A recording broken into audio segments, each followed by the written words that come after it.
तथा रसिक महानुभावों, भक्तिमती देवियों, जनक नंदिनी की खोज में, उनके अन्वेषण में जो तत्पर वानरों का समूह है, समुद्र के किनारे अत्यंत निराश मनस्थिति में बैठा हुआ, एक मांस की जो आवरी सुग्रीव के द्वारा दी गई थी वह व्यतीत हो गई है। जनक नंदिनी सीता का कोई समाचार मिला नहीं, और फिर आगे जहां वे बैठे हुए थे वहां तो एक विशाल समुद्र लहरा रहा था। तो स्वाभाविक रूप से लगने लगा कि ऐसा लगता है कि हमें उनकी प्राप्ति या उनका दर्शन नहीं हो सकेगा। और तब वो एक मनस्थिति आती है कि ऐसे जीवन को रख कर के क्या करना है, हम इसका त्याग कर दें। और जब इस समुद्र के किनारे कुश बिछा करके प्राण त्याग के लिए बैठे हुए थे, तो उस समय एक स्वर सुनाई पड़ा। पास में एक पर्वत की गुफा थी और वहां से एक स्वर बंदरों ने सुना कि क्या बतावें, बहुत दिनों से मुझे भोजन नहीं मिला और मैं भूखा मर रहा हूं, पर लगता है ब्रह्मा को मुझ पर दया आ गई होगी, इसलिए एक दिन में ही इतना भोजन दे दिया कि आगे चिंता करने की आवश्यकता नहीं। अब बंदर तो आतंकित और भयभीत हो गए, और तब अचानक अंगद ने विचार का उपयोग किया और उन्होंने जटायु का स्मरण किया और ये कहा कि अगर जटायु ने अपने शरीर का परित्याग प्रभु के कार्य में किया और उसे सर्वश्रेष्ठ मृत्यु का रूप दिया गया, तो सार्थकता केवल जीवन में ही नहीं, मृत्यु में भी। हमें कैसे जीवित रहना चाहिए, ये भी एक उद्देश्य व्यक्ति के सामने होना चाहिए। मृत्यु के संबंध में व्यक्ति निर्णय करने में स्वतंत्र नहीं दिखाई देता। तो ऐसी स्थिति में जब, क्योंकि व्यक्ति आगे के विषय में जीवन में कोई योजना बना सकता है, लेकिन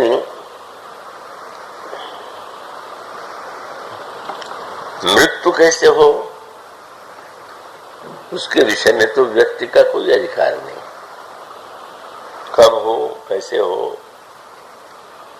तो इसलिए बहुधा भक्तों ने यह भी निवेदन किया, यह तो कहा जाता है कि मृत्यु के समय भगवान के नाम का स्मरण करने से, शरीर का त्याग करने से व्यक्ति की मुक्ति हो जाती है। गीता में भी भगवान कहते हैं ओम के रूप में जो एक अक्षर ब्रह्म है, उसका स्मरण करते हुए जो शरीर का त्याग करता है, वो व्यक्ति मुक्त हो जाता है। और उस भक्त ने कहा कि महाराज क्या ये भी संभव है क्या? इसलिए उस भक्त ने भगवान से यही निवेदन किया कि आप ऐसी कृपा कीजिए कि इस समय ही मुझे आपका स्मरण बना रहे, क्योंकि प्राण प्रयाण के समय कंठ कफ वात पित्त से अवरुद्ध भी हो जाता है। तो प्राण प्रयाण समय कफ वात पित्तेर कंठावरोधन विधौ स्मरणम कुतस्ते। वह भगवान अपने चरण कमलों में हमारे मन को आप बसा लीजिए। मृत्यु के समय हम क्या कर सकते हैं? और इसीलिए बाली के प्रसंग में बाली ने स्वयं प्रभु से कहा कि अभ्यास तो भक्त लोग करते हैं कि अंतिम क्षण में भगवान का नाम मुख से निकले, लेकिन कभी कभी जीवन भर अभ्यास करने पर भी अंतिम समय में वो नाम नहीं निकल पाता। जन्म जन्म मुनि जितन कराही और अंत राम कही आवत नहीं। पढ़ के कईयों को बड़ा अटपटा लगता है, पर ये सत्य है। यह आवश्यक नहीं है कि योग्य जीवन भर जप करने वाला व्यक्ति जो है अपने मृत्यु के समय भी नाम का स्मरण करे। इसका अर्थ अभ्यास का विरोध नहीं। इसका तात्पर्य यही है कि वस्तुतः व्यक्ति का साधन पक्ष तो यह है कि वो यत्न करता है, अभ्यास करता है, लेकिन अगर वह यह मिथ्या गर्व पाल ले कि अंतिम क्षण में भी भगवान की स्मृति बनी रहेगी, तो शायद कभी कभी उसका ठीक उल्टा हो जाता है। तो इसलिए अगर कोई ऐसा योग हो, जैसा कि बंदरों ने देखा कि यह तो हमें मृत्यु वर्ण करने की स्वतंत्रता है, हम अकस्मात नहीं मरने जा रहे, हम एक लक्ष्य के लिए चले और वो लक्ष्य पूरा नहीं हुआ और हम अपना शरीर विसर्जित कर देते हैं, तो ये तो उपयुक्त मार्ग है। तो जीवन और मृत्यु दोनों के संदर्भ में स्वयं जीवन का संदेश स्वयं प्रभा ने दिया और मृत्यु के संदेश के माध्यम से जो संदेश दिया गया वह संपाति। तो संपाति और स्वयं प्रभा दोनों दो गुफाओं में निवास करते हैं और ये दो गुफाएं जो हैं, इसका अभिप्राय ये है कि एक और आप जब किसी पर्वत को देखें तो उसकी विशालता सामने होगी, पर उस पर्वत में ही कहीं भीतर क्या है इसका परिचय तब प्राप्त होता है जब व्यक्ति यह देखे कि अरे यहाँ तो एक गुफा है। और गुफा को लेकर के इस देश में भी जो स्थूल रूप में भी अन्वेषण हुआ है, का वो तो बड़े अनोखे चित्र भी मिले हैं, बड़े लंबे चौड़े स्थान भी मिले। तो उसका अभिप्राय है गुफा माने जो बाहर से न दिखाई दे पर जो भीतर हो। तो ऐसी स्थिति में दोनों स्थानों में एक संकेत है, लेकिन उल्टा। स्वयं प्रभा भी गुफा में निवास करती है और संपाति भी निवास करता है, पर स्वयं प्रभा की गुफा में बंदर स्वयं प्रविष्ट हुए, पर ये जो संपाति जिस गुफा में है वहां बंदरों ने स्वतः प्रवेश नहीं किया। बहुत सुंदर संकेत। स्वयं प्रभा की गुफा जीवन की गुफा है, वहां जल भरा हुआ है, फल के वृक्ष लगे हुए हैं, जल को जीवन कहते हैं और प्यासे बंदरों को मानो जीवन मिला। तो वो जीवन की जो गुफा है वो भी बड़ी रहस्यमयी है और वो अंतरंग में है, भीतर है। हर वस्तु को केवल बाहर ढूंढने का ही प्रयास नहीं करना चाहिए। गुफा में प्रविष्ट करने का जिन्होंने साधन पूर्वक अभ्यास कर लिया है वो उसका साक्षात्कार करते हैं, पर संपाति की गुफा जो है उसमें ये बंदर स्वयं प्रविष्ट नहीं हुए। क्यों? संपाति का स्वर मृत्यु का स्वर लगा, तो जीवन की गुफा में तो व्यक्ति बैठना चाहता है, पर मृत्यु की गुफा में कौन चाहेगा कि हम स्वयं बैठ जाए। मृत्यु से इतना भय लगता है व्यक्ति को, पर उस जीवन के स्वर में तो बहुत बड़ा संदेश होता ही है। पर जो मृत्यु की गुफा है उसका जो स्वर होता है, उसमें जो संदेश होता है, उस संदेश को जो व्यक्ति समझ लेता है और जीवन में उतार लेता है वो धन्य हो जाता है। अंगद का तात्पर्य था कि गिरिराज जी ने उचित अवसर पर अपने शरीर का एक लक्ष्य के लिए बलिदान कर दिया।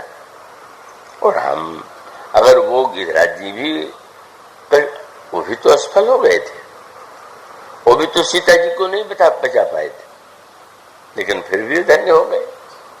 तो हम भले ही जनक नंदिनी सीता को नहीं खोज पाए, लेकिन हम ये मान करके चलेंगे कि हमारा जीवन अव्यर्थ है। इस विचार का परिणाम ये हुआ कि मृत्यु की गुफा जो प्रतीत हो रही थी, उसमें रहने वाले संपाति ने आकर के बंदरों को बड़ा ही दिव्य उपदेश दिया। उसी की चर्चा पिछले 2-3 दिनों से आपके सामने हो रही। संपाति ने बंदरों से कहा कि आप जीवन में बस 4 शब्दों और वाक्यों के महत्व को समझ लीजिए।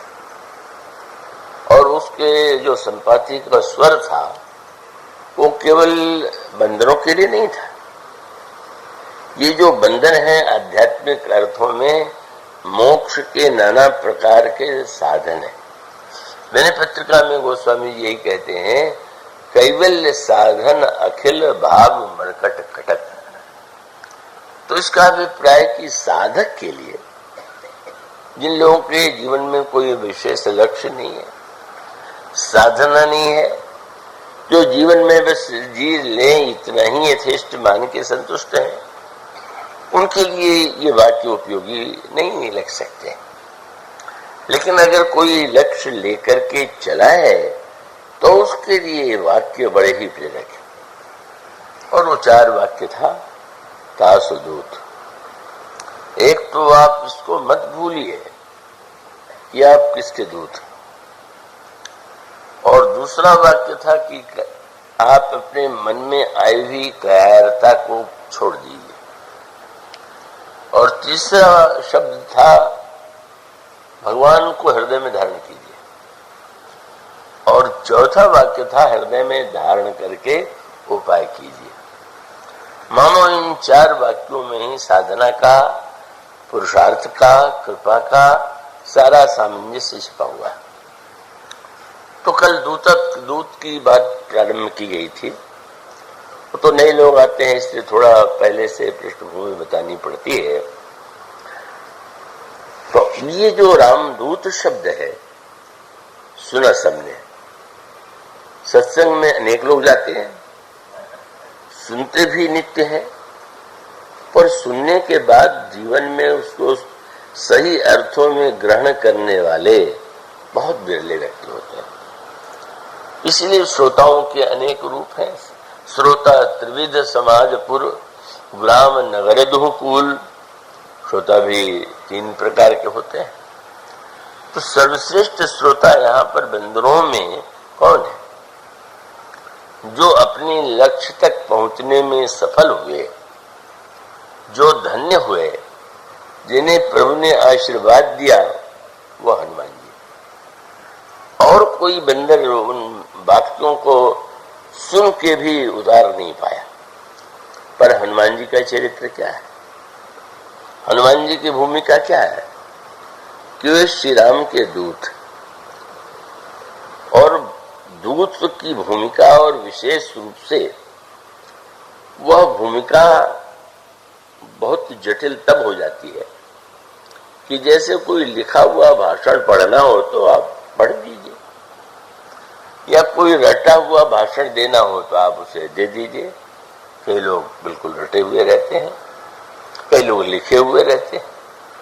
लेकिन भगवान ने जहां पर यह आदेश दिया हो और इस कार्य को प्रभु ने इतना कठिन समझा, इतना गुरुतर माना कि भगवान ने श्री हनुमान जी को ही इस कार्य के लिए चुना। और प्रभु ने उनको, गोस्वामी जी ने जो शब्द चुने जिसकी चर्चा कल कथा के अंत में चल रही थी, जब सारे बंदर यात्रा के लिए चले और उन बंदरों में भी सबसे पीछे हनुमान जी ने प्रभु के चरणों में प्रणाम किया, और वो पास भी उन्होंने आने की चेष्टा नहीं की, तो प्रभु ने जान काज प्रभु निकट बुलावा। हनुमान जी को पास में बुला लिया और आपके कर कमलों आपके हाथ में जो मुद्रिका है वो आपने हनुमान जी को दे दिया और देने के बाद ये कहा कि तुम मेरे दूत के रूप में जा रहे हो, मेरे बल और मेरे विरह का वर्णन तुम किशोरी जी को सुनाना और उसके साथ तुम्हें लौटना भी है, शीघ्रता से लौटना है।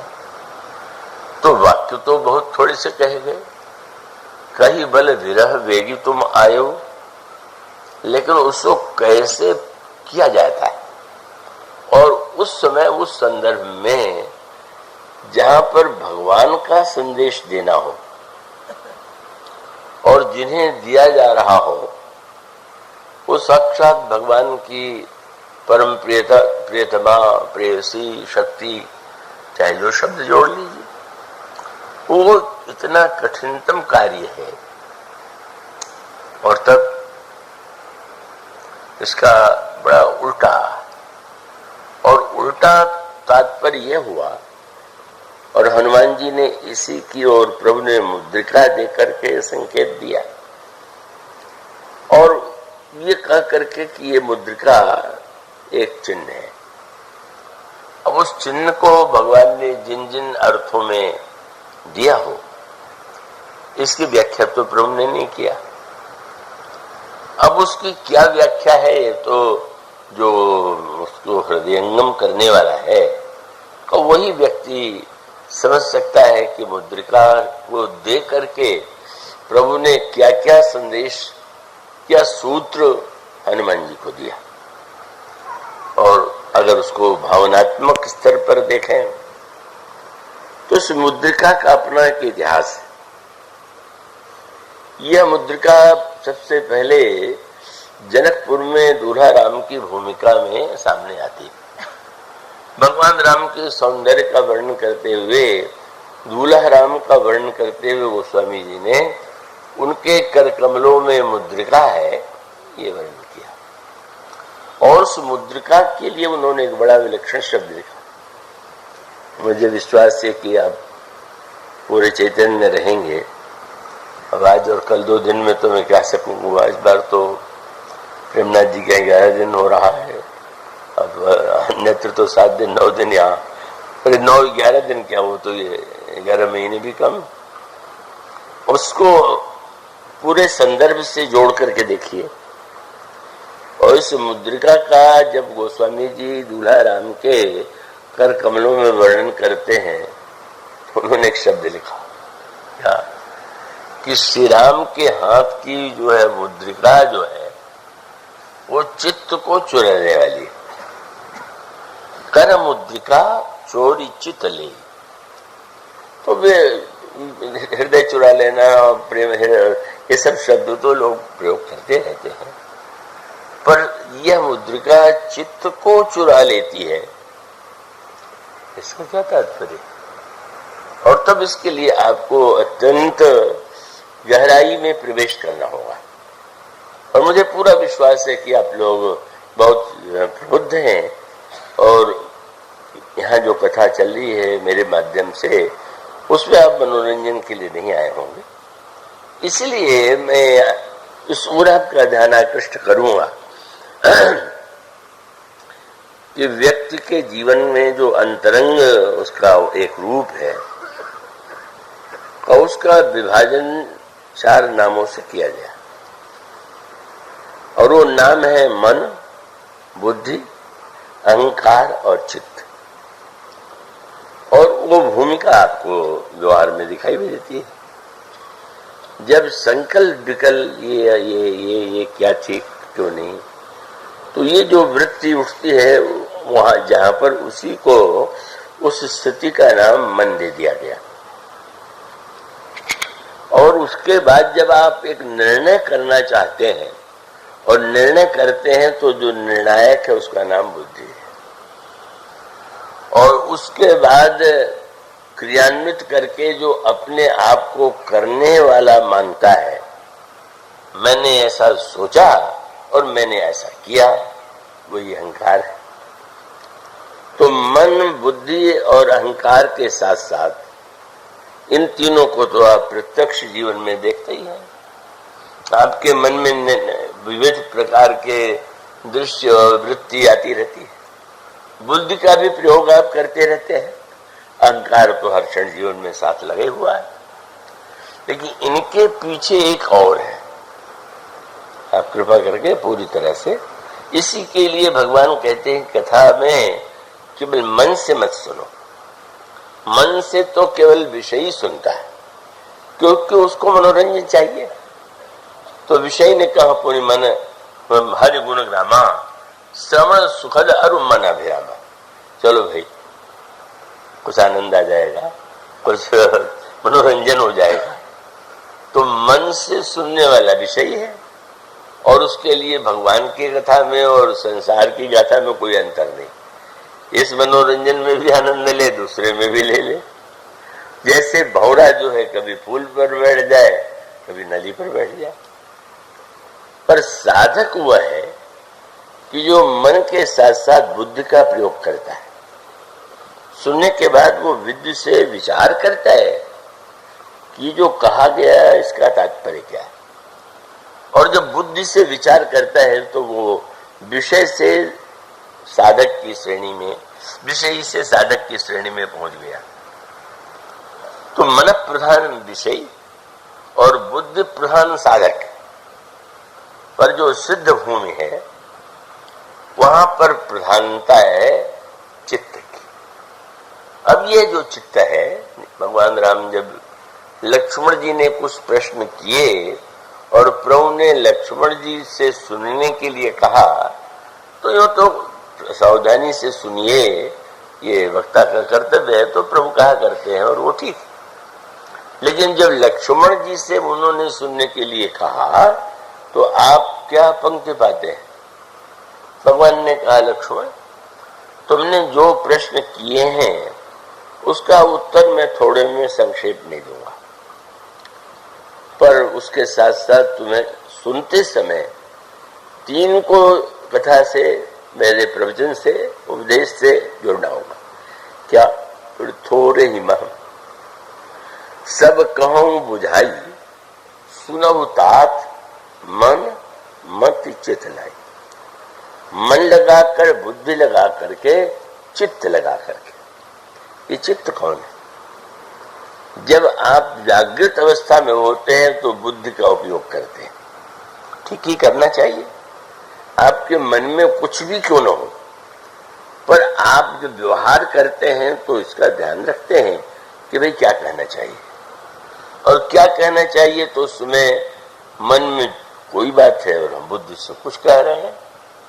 तो अब वैसी स्थिति में वो तो शिष्टाचार में मन पर बुद्धि का दबाव होता है, और जो उस बुद्धि के दबाव से अपने को दंडयुक्त नहीं रखते वो पागल हो जाते हैं। पागल में और हम लोगों में अंतर इतने ही है कि हम लोगों के मन में जो होता है उसे छिपा लेते हैं और पागल छिपा नहीं पाता। पागल के मन में तो जो आएगा वही बोलेगा। तो अब वो बुद्धि से निरंतर मन को सावधान, ऐसा कहने पर बुरा मान जाएंगे। अब वो हमारे परिचित जैसे प्रेमचंद जी है, रायपुर के बड़े पुराने स्त्री से प्रेमी है, तो बड़ा मनोरंजक संस्मरण सुनाते थे। वो से उनके प्रेम करते थे, जो अध्यापक तुल्य थे, और वो बड़ा सम्मान करते थे। तो एक दिन अब वो उनको लगा कि कुछ हम अपने यहाँ से प्रेम चंद्र को खिलाएं। तो एक विशेष प्रकार का स्वादिष्ट पराठा वो बना करके ले गए और कहा कि तुम इसको चखना।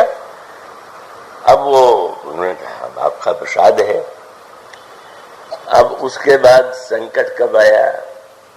दूसरे दिन जब उनसे पूछा गया उन्होंने कैसा लगा, कब वाह, वो तो द्वितीय स्वाद था, ऐसा स्वाद तो कभी आया नहीं था।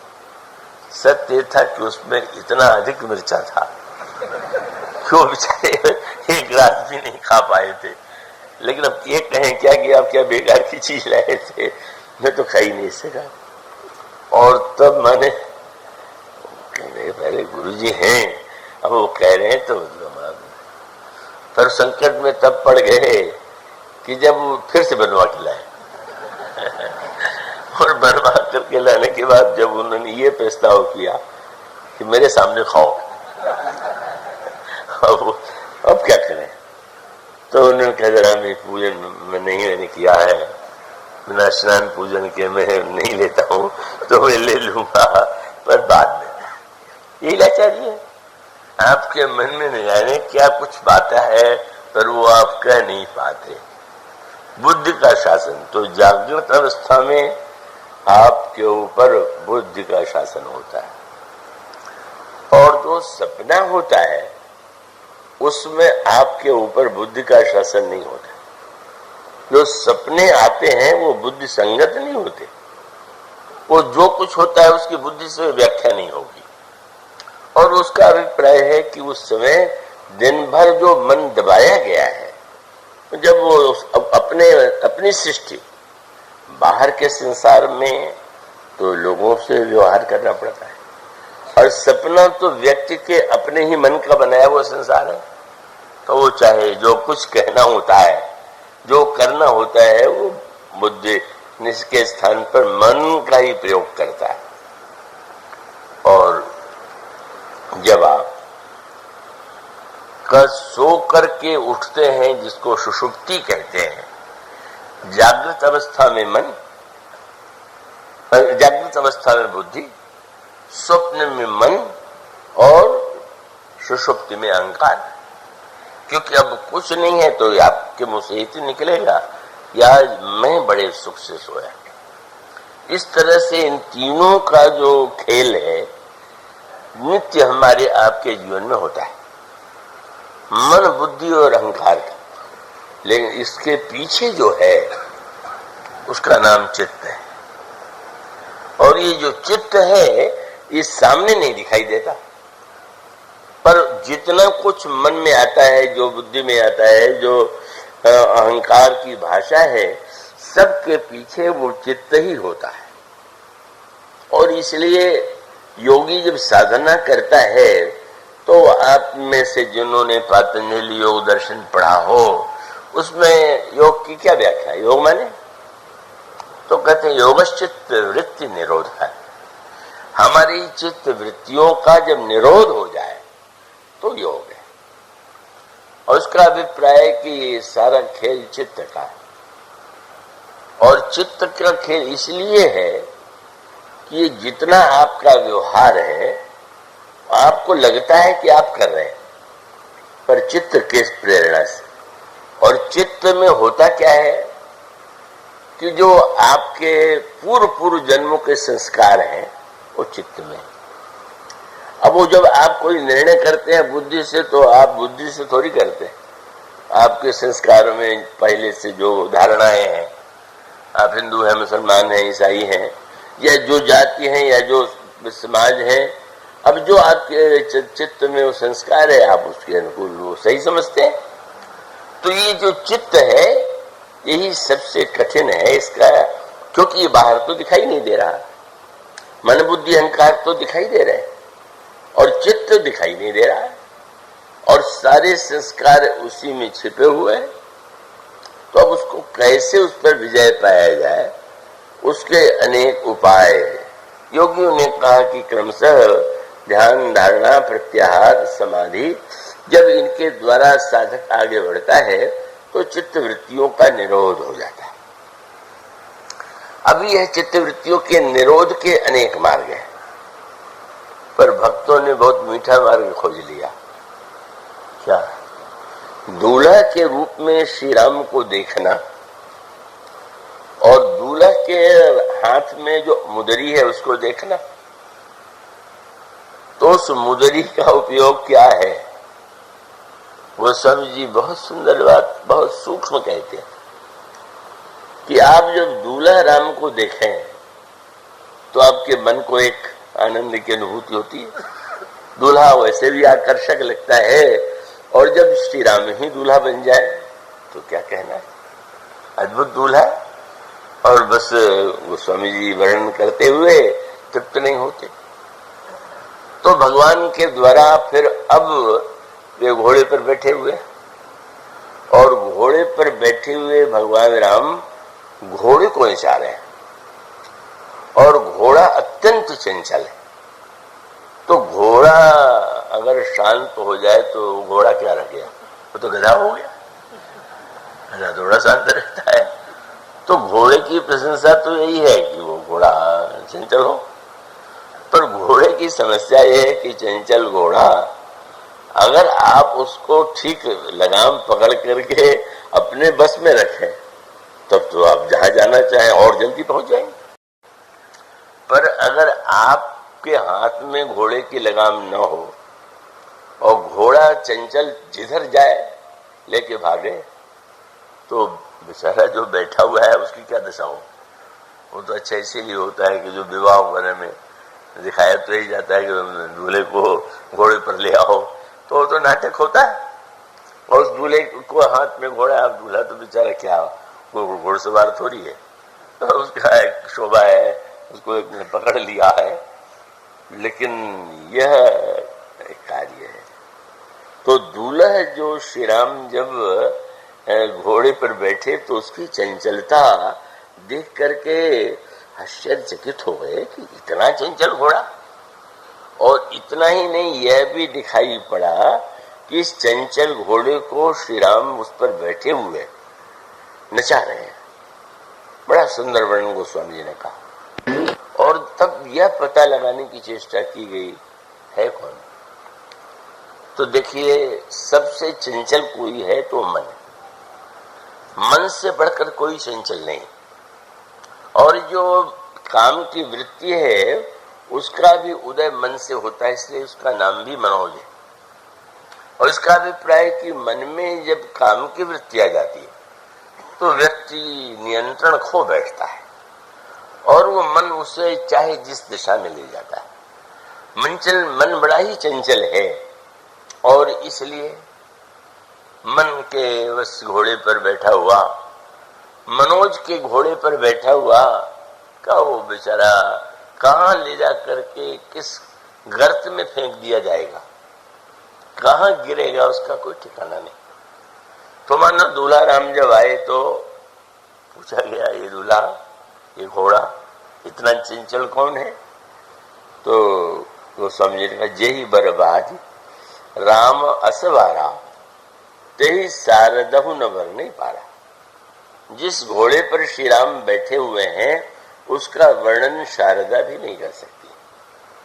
और फिर उसके पश्चात गोस्वामी जी कहते हैं ये घोड़ा कोई साधारण घोड़ा नहीं, जनु बाज वेश बनाई मन से। मन में जन्म लेने वाला जो मनोज है, काम है, वही मानो घोड़ा बन गया और उस घोड़े के ऊपर श्री राम बैठे हुए। अब ये जो काम है के ऊपर, काम दूसरों के सिर पर जब सवार होता है तो काम का सबसे विचित्र कार्य क्या है। बोले को जग काम नचाओ न जे। कौन ऐसा है कि जिसको काम नचा नहीं देता। तो सबको नचाने वाला काम आज नाच रहा। क्यों? बोले जब तक श्री राम नहीं है उसके पीठ पर तब तक वो आपको नचावेगा। और उस मन और मनोज के अश्व पर प्रभु से कहिए दूल्हा आप बैठ जाइए। और आपके कौशल की परीक्षा तो यही है कि कितने कुशल हैं आप घोड़े को अपनी इच्छा के अनुकूल चलाने में। और जब स्वयं श्री राम बैठ गए तो गोस्वामी जी कितना मधुर चित्र। गोस्वामी जी कहते जनवाज वेश बनाई मन से राम हित अति सोहई आपने भय बल रूप गुणगन सकल भुवन विमोहई। सब संसार के लोग मोहित हो रहे हैं। जगमगत जीन जराव ज्योति सुमोति मानिक मन लगे किंकिन ललाम। ये जो लगाम ललित बिलोक सुर नर मुर ठगे। और आज क्या दिखाई पड़ा, वो जो मन वो मन तब तक उसके बस में हम रहेंगे जब तक हम भगवान को उस पर विराजमान नहीं कराते। और जो ही वो मन में भगवान दूल्हा के वेश में, उसका भी अर्थ क्या हुआ कि मन कहता है हमें तो काम चाहिए, तो भगवान राम मानो दूल्हा बन के कहते हैं हम भी तो विवाह के लिए जा रहे हैं, तुम्हारा उपयोग ही तो करने जा रहे हैं। मानो भगवान ने जब गोस्वामी जी ने कहा उस घोड़े पर बैठ करके प्रभु मन सही लैली न मन चलत बाज छवि पाव भूषित उड़गन तड़ित घन जन वर वर ही न चाव। जैसे कहते हैं बादल जब छा जाता है तो मोर नाचने लगता है, तो श्याम श्री राम दूल्हा राम का शरीर तो श्याम घन की तरह ही है और मानो ये घोड़ा मयूर के रूप में नाच रहा। तो इससे बढ़कर के मन को बस में करने वाला क्या दृश्य होगा। और इसीलिए तो उस दृश्य को देखने के लिए जब लोग दर्शन कर रहे हैं तो अपनी अपनी आंखों से वो प्रसंग स्वयं अपने आप में बड़ा विस्तृत और विलक्षण है। अब दो दृश्य हो गए, एक और शंकर है और एक और इंद्र है। तो इंद्र कामी है और भगवान शंकर जो है वो काम के देता है। तो अब इन दोनों में अंतर क्या है? शंकर राम रूप अनुरागे नैन पंच दस अति प्रिय लागे। भगवान शंकर के 15 नेत्रों को भी तुलसीदास जी ने 15 नहीं लिखा, 5-10। तो 5-10 लिखने का अभिप्राय यह है कि उनके 2 नेत्र तो वैसे माने जाते हैं, पर तृतीय नेत्र खुलता है तो सामने वाला भस्म हो जाता है।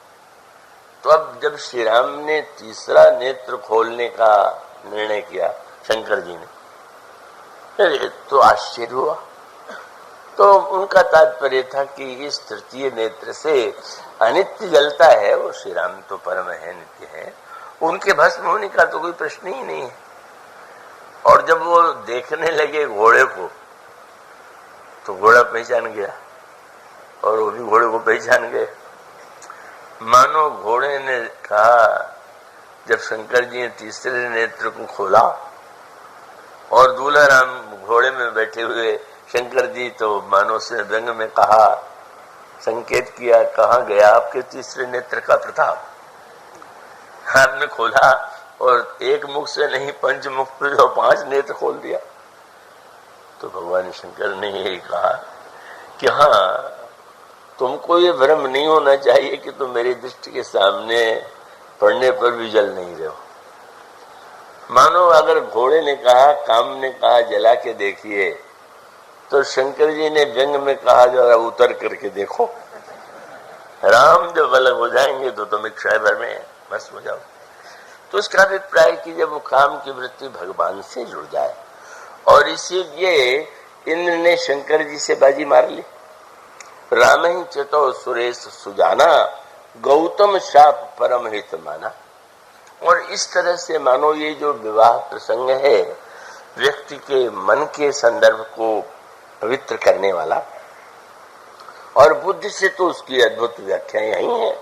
धनुर्भंग का तात्पर्य क्या है, लिया के उद्धार का तात्पर्य क्या है, और वहां पर अहंकार तो इस विवाह में रहेगा कैसे? तो ब्रह्मा देवताओं के साथ बड़े प्रसन्न भाव से विवाह में आए, लेकिन पहले प्रसन्न आए थे और आके कुछ उतने प्रसन्न नहीं लगे। क्यों? जब मनुष्य का किसी से कोई नाता जुड़ जाता है उसे गर्व होता है। तो ब्रह्मा को बड़ी प्रसन्नता थी कि ये विवाह मेरे बनाए हुए संसार में हो रहा है, इससे बड़ी बात क्या होगी। पर जब वहां पहुंचे तो गोस्वामी ने कहा, विधि भयउ आश्चर्य विसेखी निज करनी कछु कतहु न देखी।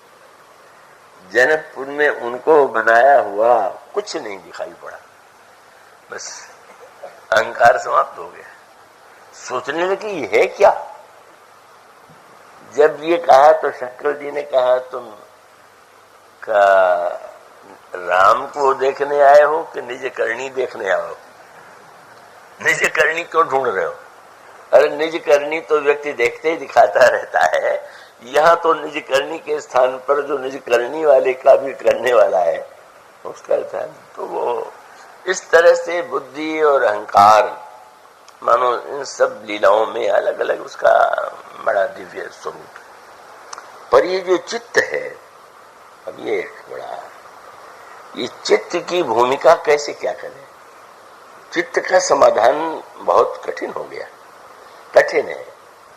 अब आप उसको उस रूप में जोड़िए और उसको आध्यात्मिक तत्व से जोड़ करके उसको हृदयंगम कीजिए कि प्रभु के कर कमलों में जो मुद्रिका है, उस मुद्रिका में राम नाम अंकित है, प्रभु से धारण किए हुए हैं। अब गोस्वामी जी कहते हैं कि रूप साधना के द्वारा मन की समस्या का समाधान, भगवत स्वरूप का विश्लेषण, मानव बुद्धि का प्राधान्य, भगवान की ही सब सृष्टि उन्हीं की बनाई हुई है, ये अहंकार का। पर ये जो चित्त है उसका समाधान है राम नाम में। और राम नाम में इसलिए है कि राम नाम ही सबका बीज है। सावधान रहें, एक आध दो दिखाई दे रहे हैं लगता है चित्त की बातें ही आते ही चित्त चंचल हो जाता है। तो वो चित्त जो है उसको एक सूत्र है कि अगर आप वृक्ष और पत्तों को ही गिनते रहेंगे तो उसके द्वारा आप बड़े गणितज्ञ सिद्ध हो सकते हैं कि वृक्ष इतना मोटा है, इतनी डालियां हैं, इतने पत्ते हैं, इतने वो सब है। लेकिन वृक्ष को बाहर अगर देखें, एक अनोखे अनोखे सूत्र है। आपने देखा होगा सारे वृक्षों में जो पीपल होता है उसके पत्ते सबसे चंचल होते हैं, और हवा हो तो उसका पता नहीं चलेगा। पर जरा सी हवा चले तो आप देखेंगे कि पीपल के पत्ते हिलते हैं, और हिलते नहीं, इतनी आवाज होती है कि लगता है कि बड़ा भारी कोई वो हो गया है। तो इसलिए पीपल का पत्ता को गोस्वामी जी जो दृष्टांत के रूप में देखते हैं, मन कैसा है? बोले पीपर पात सरिस मन डोला। जैसे पीपल का पत्ता जरा से झोंके में डोल जाता है, इसी प्रकार से मन डोल जाता है। और अब भले आप क्या कीजिए, आप पत्तों को क्या एक को पकड़िएगा क्या? पत्ता हवा में तो थोड़ी सी हवा में भरा है, तो क्या हवा ही बंद कर दीजिएगा क्या कि हवा ही नहीं चलने पावे? और तब मानो उसका एक ही तात्पर्य कि वृक्षों को और तने को और डालियों को, पत्तों को गिरना छोड़ दीजिए। वो सबके मूल में जो है, पत्ते हिल भले ही रहे हो, पर मूल में जो है कि वो हिल रहा है क्या? और उसका अर्थ है कि पीपल का जो मूल देखेगा वो उसको सावधान। दोषायात्मिका बुद्धि एक है कुरु नंदन, बहु शाखा है नंताश्च बुद्धे उव्यवसायी नाम। इसलिए मानो मूल की पर जो दृष्टि है, अभी जो सृष्टि का मूल है वो क्या है? आपका जो जन्म होता है कैसे होता है? उसके मूल में चित्त है। अब वो चित्त का जो संस्कार है उसके निरसन के लिए उसको पूरी तरह से इससे किसी तरह से मुक्त हो जाए, इसलिए गोस्वामी जी कहते हैं कि राम कथा मंदाकिनी चित्रकूट चित्त चारो। चित्रकूट ही चित्त है और चित्त ही चित्रकूट है, और राम की कथा मंदाकिनी है और प्रेम वन है।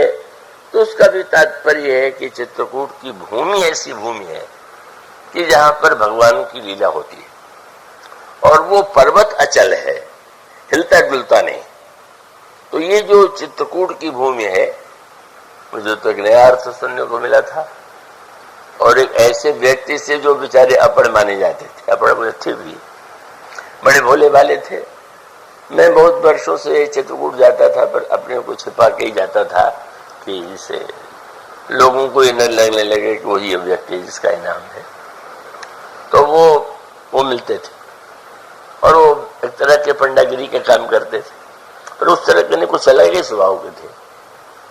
तो उनको लगा कि शायद कुछ अधिक उनको देता होऊंगा तो एक बात तो उन्होंने कहा कि भाई तुम मेरी आदत मत बिगाड़ो, अब इतना तुम देते हो, रोज देते हो, तो उससे तुम्हारा अभ्यास पड़ जाएगा। तो हमारे तो और यजमान जो आवेंगे, अब उनका देना हमको अच्छे नहीं लगेगा।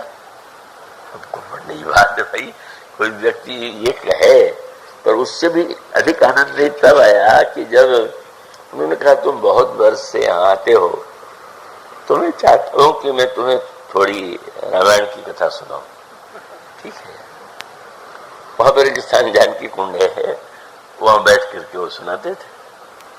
और पहले दिन ही उन्होंने मुझसे कहा कि तुम चित्रकूट का अर्थ जानते हो? मैंने तो आपसे सुनूंगा, आप बताइए। तो उन्होंने कहा चित्रकूट का अर्थ है जहां चित्त को कूट दिया जाए वो चित्रकूट। अब किसी व्याकरण में और किसी शास्त्र में ये अर्थ तो कहीं है नहीं। कूट पर्वत को है, पर कूट को उन्होंने कूटना बता दिया।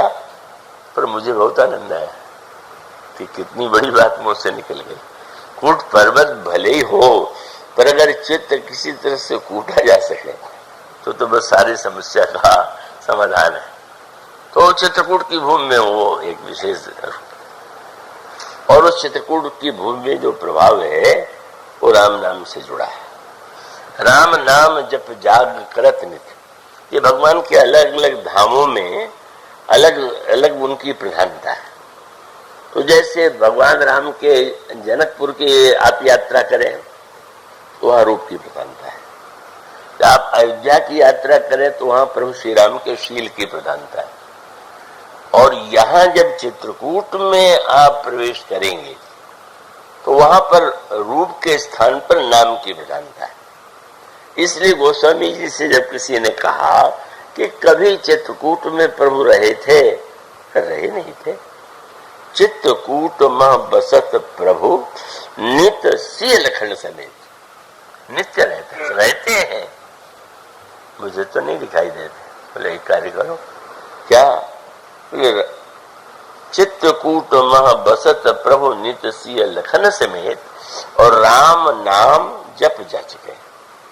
बस तो यहाँ रह करके बस राम नाम के मंत्र का जप करो। तो चित्रकूट में रूप की प्रधानता के स्थान पर नाम की प्रधानता है। नाम को ही सबसे अधिक महत्व वहां पर दिया गया। और जहां पर गोस्वामी जी चित्रकूट का वर्णन करते हैं, वहां पर भी कहते हैं रे चित्त, फिर वही चित्त का खेल। चित्त पर कैसे अधिकार मिले? तो मैंने पत्रिका में गोस्वामी जी का वो पद जो है पढ़ने योग्य। काशी में बहुधा रहते थे, पर वो बीच बीच में चित्रकूट जाते थे। और तब वो जो पद उन्होंने लिखा कि अब चित्र चेतो चित्रकूट ही चलो, हे चित्त अब चेतो चेतो चलो चित्रकूट में। तो उसका अभिप्राय कि वो चित्रकूट को चित्त की भूमि के देखते हैं। और राम नाम के द्वारा चित्त वृत्तियों का जैसा निरोध होता है, सहज भाव से वो अन्य योग साधनाओं से भी नहीं होता। तो गोस्वामी जी कहते बस राम नाम जब जाग। और उसमें भी बहुत सुंदर पद है, रे चित चेत चित्रकूट ही चलो। क्यों? बोले लोपित कोपित कल, लोपित मंगल मग मग, और बिलसत बढ़त मोह माया मल। पर यहाँ आकर के बोले भूमि विलोक राम पद अंकित, थल विलोक रहुबर विहार थल, और शैल श्रृंग भव भंग हेतु लख, दलन कपट पाखंड दम्भ दल। जह जन में जग जनक जगत पति, विधि हरिहर परिहरि प्रपंच छल, सकृत प्रवेश करत जे आश्रम, विगत विषाद भय पारथ नल। चलो चल के क्या करें? फिर न करो विलंब विचारु चारुमती, बरस पाछे ले सम अगले पद। और तब वहां जाकर के मंत्र जासो जाई, जपई जो जपि भे, अजर अमर हर अचई हलाल।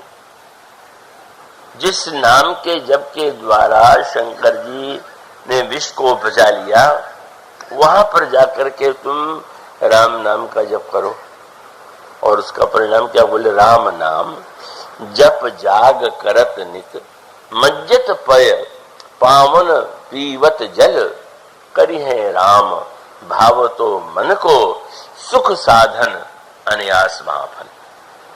तो मानो उसका मूल सूत्र यह है कि भगवान के सारे श्रृंगार का आनंद तो जनकपुर में है ही, लीलाओं में बुद्धि अहंकार के भी उसका है।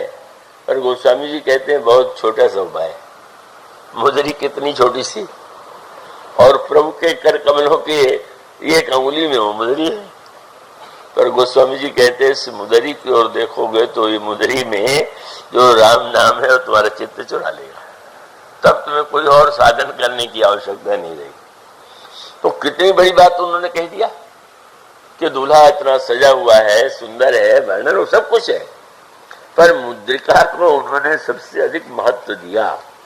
और मुद्रिका को महत्व दे करके वे कहते हैं इस मुद्रिका में अगर उस राम नाम में जो समाहित है जिसमें, उसकी ओर तुम ध्यान दोगे तो तुम्हारा चित्त चोरी चला जाएगा।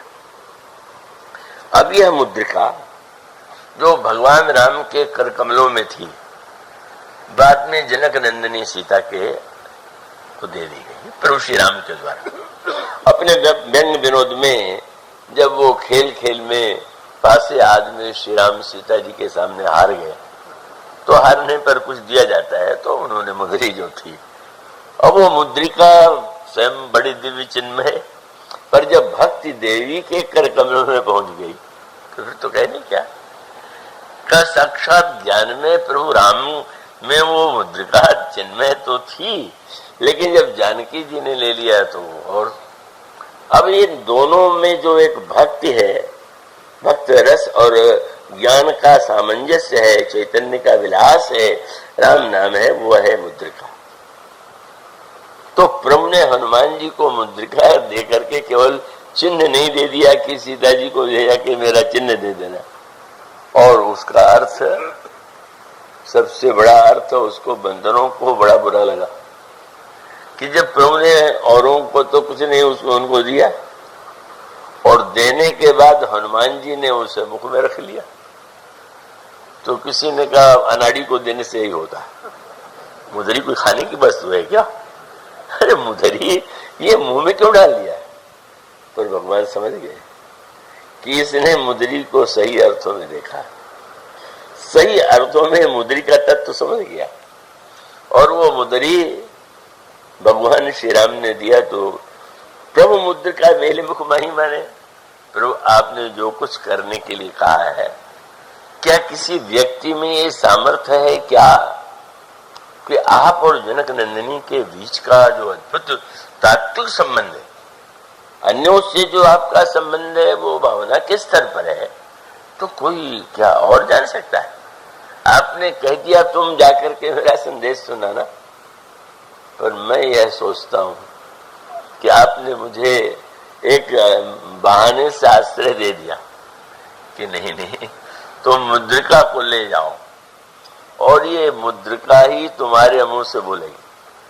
संदेश जो सुनाना है मुंह से सुनाना है, मुद्रिका को बोलना है।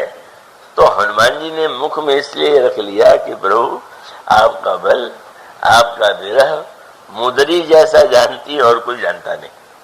तत्वतः वो अभिन्न है, रूप और उससे भी श्रेष्ठतम है।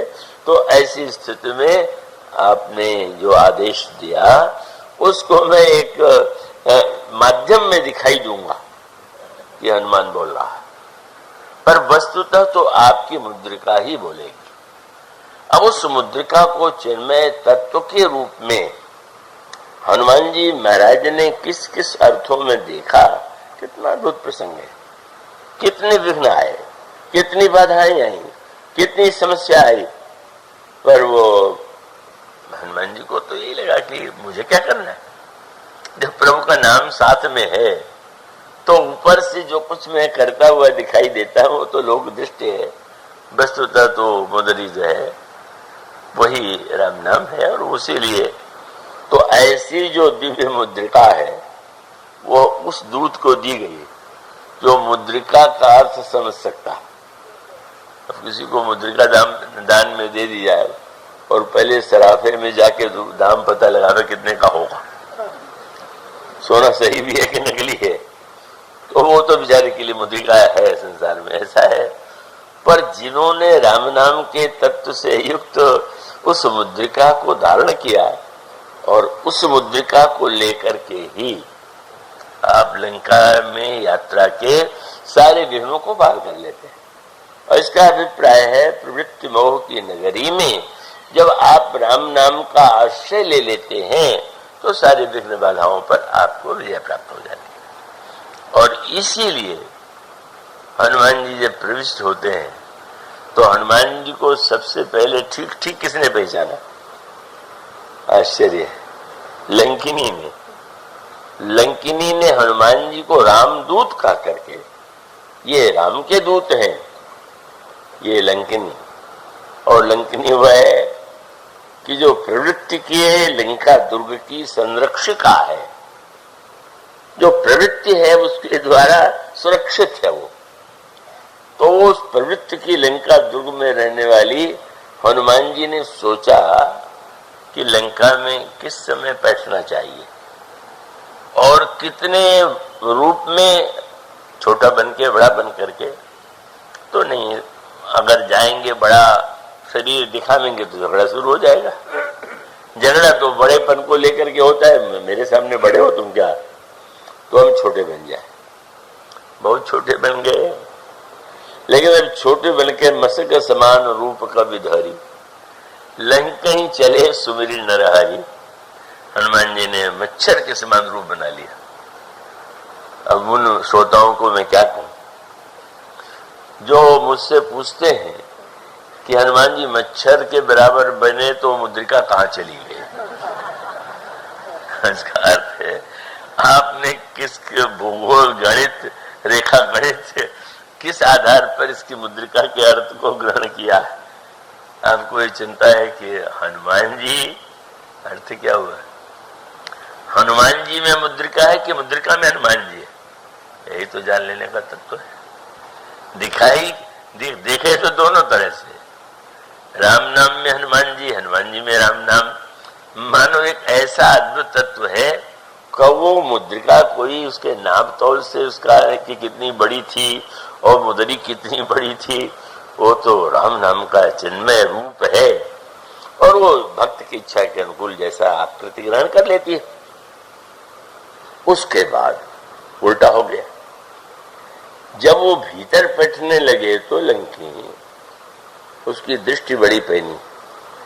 ये लंका वालों की दृष्टि पैनी बहुत होती है और विशेष रूप से दूसरों का दोष देखने में बड़े निपुण होते हैं। तो अगर ये कहीं आप में निपुणता हो तो सावधान रहिएगा। दूसरों के दोष देखने में आपकी बड़ी सूक्ष्म पैनी दृष्टि हो तो पूछ लीजिएगा कहीं लंकिनी तो नहीं आ गई आंख में। और उस लंकिनी ने, अच्छा छोटे बन के जा रहे हो, तुम असली चोर हो, रात के समय जा रहे हो, छिप के जा रहे हो, छोटे बन करके जा रहे हो, कहां जा रहा है, किससे पूछ के जा रहा है? हनुमान जी ने क्या किया? हनुमान जी ने कहा अनोखी बात हुई, मैंने झगड़ा बचाने के लिए ये रूप बना लिया, या उल्टे ही हो गया। और तब हनुमान जी ने अपना रूप बड़ा बनाया और लंकिनी के मुख पर एक मुक्का कस के मार दिया। और उस एक मुक्के का चमत्कार यह हुआ कि मसक गोस्वामी जी ने कहा मुठका एक महाकपि हानि रुधिर बमत धरनी धन मानी। मुंह से रक्त बहने लगा, पृथ्वी पर लौटने सी लगी, लेकिन लंकिनी का परिवर्तित हो गया जीवन। क्यों? उस मुक्के के आघात को, लंका आघात तो हम लोग के जीवन में भी लगता है, किसको चोट नहीं लगती। इसीलिए देवी ने, कवित्री ने कहा धन्यवाद दीजिए तुलसीदास जी को, रत्नावली को, कि जिन्होंने तुलसीदास को तुलसीदास बना दिया। अगर उन्होंने न फटकारा होता तो उतने बड़े महात्मा कैसे बनते। तो मैंने कहा कि अब फटकारने से अगर तुलसीदास बनते होते तो शायद घर घर तुलसीदास बन जाते। तो ये इसी तरह से मुक्का सबको लगा करता है। मुक्का तो हनुमान जी ने रावण को भी मार दिया था, और गिरने के मुक्का लगते पर रावण गिर पड़ा था, पर उठ के जगा तो पहला वाक्य क्या कहा, मूर्छा गई बहुरिसो जागा, कपि बल विपुल सराही लगा। वाह वाह, मैं पहले से जानता हूं कि उस तपस्वी की सेना में अगर कोई वीर है तो तुम इसलिए, तो अब कोई आपकी प्रशंसा करे और शत्रु करे तो क्या कहना है। लेकिन हनुमान जी के ने प्रशंसा सुन करके क्या कहा, धिक धिक, अच्छा मैं तुम्हारी प्रशंसा कर रहा हूं, तुम मुझे धिक्कार रहे हो। हनुमान जी ने कहा मैं तुम्हें नहीं धिक्कार रहा हूं, अपने को धिक्कार रहा हूं। क्यों? बोले धिग धिग अधम मंद मति मोही, और जौते जिया सी रहा सुरद्रोह। मेरा मुक्का लगने के बाद भी तुम फिर से यूं के तो हो गए, काहे का ये मुक्का है। उस मुक्के को लंकिनी ने पहचाना, और ऐसा पहचाना कि गिर पड़ने पर उसने मुक्के की कितना तुम्हारा मुक्का शक्तिशाली है, कितना बलवान है, ये नहीं संभाल के पुण्य संभारी उठी सो लंका, और जोरी पानी करे विनय से शंका। और तब बड़ी अनोखी बात, व्याख्या तो बहुत नहीं कर पाऊंगा आज, वो है कि अंत में कहा कि मैंने जीवन में पुण्य नहीं, बहुत पुण्य और अति बहुत पुण्य किया। क्या है, किसी को मुक्का मार के कोई गिरा दे तो बल की तारीफ होगी, पर मेरा पुण्य बहुत है। आज तक तो किसी को कहता नहीं, पिट जाए तो बड़े हम पुण्यात्मा हैं, मुंह से रक्त निकलने तो, लेकिन उसने कहा था तो मोर अति पुण्य बहुता। क्यों? बोले देखे नैन राम कर दूता। वैसे भी कोई संत मिल जाए तो पुण्य का परिणाम, आप तो राम के दूत हैं, कहने के लिए तो आप सीता जी के पास प्रभु का संदेश लेके जा रहे हैं, लेकिन मुझको भी जो संदेश आपके मुक्के ने दे दिया, मैं भ्रांति का जिस तरह आपने विनाश किया, मैं आपको चोर कह रही थी, आपने मुक्के के द्वारा यह बता दिया कि तेरा ये भ्रम की तुम चोरों को खाती है, ये उल्टी बात है। अगर तू चोरों को खाती होती तो सबसे पहले रावण को खाती, जो सीता जी को चुरा के लाया। मैं पता लगाने आया हूं तो मुझे चोर कह रही, बस भ्रांति दूर हो गई। क्योंकि रामदूत, ये नहीं कि वो सीता जी के पास, बोले रामदूत, बस इससे बढ़ करके कोई पुण्य था तो मोर अति पुण्य बहुता, देखे उन्हें राम करूता। यह लंकिनी कितनी धन्य बनी, कितना इसका। मैं संबलपुर में गया तो वहां मंदिर है देवी का, और देवी का नाम सम्बलेश्वरी, और वहां अनोखी गाथा प्रचलित है कि वो जो लंकिनी थी वही बाद में प्रहार के बाद देवी बन करके उन्हीं का नाम सम्बलेश्वरी। अटपटा सा लगा, लेकिन इसका अभिप्राय है कि जब साक्षात हनुमान जी के द्वारा वो मुक्का माने, पूर्व पूर्व स्मृतियों को जगा देना। उसने कह दिया मुझे पहले भी ब्रह्मा ने कहा था, पर मैं भूल गई थी। तो दूत जैसे याद दिलाता है, आपने भी जब रावण ही ब्रह्म बर दीना, चलत विरंच कहा मुह चीन्हा, बिकल होशते कपि के मारे, तब जानिस निश्चर संहारे, तो तात मोर अति पुण्य बहुता। मानो भगवान का दूत वह है जो वस्तुतः भगवान की महिमा को, भगवान के गुण को, भगवान के प्रताप को दूसरों तक पहुंचाता है। यही कार्य श्री हनुमान जी का है। और इस तरह से कितना परिवर्तन हुआ लंकिनी में कि जब उसने प्रभु से कहा, हनुमान जी से कहा, प्रविश नगर की जय सब काजा, हृदय राखी कौशलपुर राजा। इस तरह से श्री राम दूत जो अहंकार शून्य है, कर्तृत्व शून्य है, और जिन्होंने राम नाम की चिन्मय मुद्रिका अपने कंठ में धारण कर रखी है, वे रामदूत जीव के कल्याण के लिए श्री राम का गुणानुवाद, महिमा लोगों तक पहुंचाते रहते हैं। इसलिए भगवान राम के, हनुमान जी की वंदना में दो प्रकार के शब्द हैं। एक तो है कि जो श्लोक पढ़ते हैं अतुलित बलधाम, उसमें कुछ लोग कहते हैं रघुपति प्रिय दूतम, राम दूतम नमामि, पहले ऐसा था। एक है प्रिय भक्तम, तो मैं तो बड़े संकट में पड़ जाता हूँ, कि उनको प्रिय भक्तम कहें कि रामदूतम कहें। और वस्तुतः भक्ति और रामदूत होना ये सबसे कठिन कार्य है, और यह हनुमान जी से बढ़कर के दूत कार्य करने वाला कोई नहीं।